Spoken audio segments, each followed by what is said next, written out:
अनिल नैन जी हिसार से। राधे राधे महाराज जी।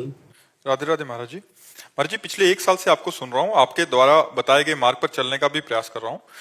महाराज जी, मेरा आपसे एक प्रश्न है कि आपने 13 वर्ष की आयु में ही अपना घर छोड़ दिया था और भगवत प्राप्ति के मार्ग पर चल पड़े थे। महाराज जी, आप काफी लंबा लिखे हैं, कह रहे हैं कि जब आपको पहली बार अनुभूति हुई भगवत प्राप्ति की, तो उसके बाद में कैसा परिवर्तन महसूस हुआ, और सुखानुभूति का वर्णन कर सकते हैं महाराज जी? एक हम आपको गुलाब जामुन पवावे, पूछे कैसा था, आप कहोगे बढ़िया मीठा। नहीं, कैसा बढ़िया मीठा, इसके आगे बोल पाओगे? इसके आगे उत्तर होगा, आप खा के देख लीजिए, नहीं आएगा।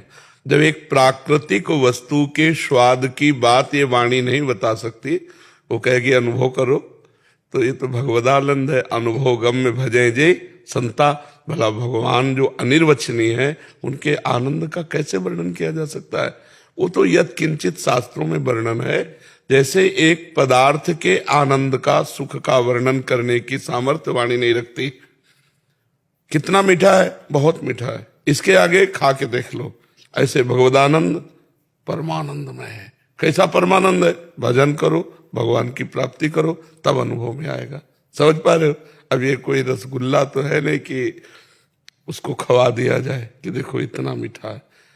राधा नाम जप करो, संयम से रहो, पवित्र भोजन पाओ, और लंबे काल तक पाप ना बनने पावे, तब आनंद मिलने लगेगा भगवान का। और जैसे जैसे आनंद मिलेगा, वैसे वैसे आगे बढ़ते जाओगे। और जहां भगवदाकार वृत्ति हुई, भगवान का दर्शन हुआ, जीव निहाल हो गया, जन्म मरण के चक्र से मुक्त हो गया, कर्म बंधनों से मुक्त हो गया। तो जाने मोरी छाती, मीरा जी कहती, मुझे गिरधर कितना सुख देते, ये वाणी नहीं जानती। जाने मोरी छाती, मीरा जी कहती, मेरा हृदय जानता है। तो बच्चा, ये हृदय का विषय, इसको वाणी से कैसे कहें? ऐसे कह सकते हैं बहुत आनंद है। कितना आनंद है? पर बहुत आनंद है नहीं, कितना आनंद है? तो भजन करके देखो, तब पता चलेगा। ये अनुभव गम्य है। महाराज जी, क्या भगवान प्रत्यक्ष में दर्शन देते हैं? जैसी भक्ति की भावना होती है। अगर भक्ति की भावना हो कि हमें ध्यान में दर्शन दे, तो भगवान ध्यान में देते हैं। और अगर प्रगट में, तो प्रगट में। हमारी काशी में प्रगट में भावना थी, मुझे भगवान शंकर ऐसे दर्शन दे जैसे व्यक्ति के दर्शन किए जाते हैं। तो जब साधना बढ़ी, तो लालसा लगने लगी कि आज भगवान दर्शन देंगे। पूरा दिन हो जाता घाट में बैठे, दोपहर में चिलचिलाती धूप, कोई व्यक्ति नहीं, तपती हुई पंडों की छतरी के नीचे, आज भगवान दर्शन देंगे, आज देंगे। और ऐसे बाट जोते जोते एक दिन देखा, अरुण वस्त्र, विशाल जटाएं, गौर वर्ण, त्रिपुंड धारण के, इतना बड़ा त्रिशूल हाथ में लिए, और नंगे पैर में जो ही देखा भाग पड़े, चरणों में लेटे, ऐसे चरण स्पर्श किए, बस वो कुछ बोले नहीं, ऐसे अंगुली उठाई, देखते देखते अंतर ध्यान हो गए। पहली बार जब भगवान शिव के दर्शन हुए थे, तो काशी में घाटों में हुए थे, मध्याह्न के समय, दोपहर के समय। अब उस समय जितना प्यार भगवान के प्रति होता है, उतना ही सुख का अनुभव होता है। दुर्योधन जब प्रभु को देखता है, तो कोई सुख नहीं मिलता उसको। श्री कृष्णचंद्र जी को जब दुर्योधन देखता है, तो उसे कोई सुखानुभूति नहीं होती। क्यों? क्योंकि वो भगवान से प्यार नहीं करता।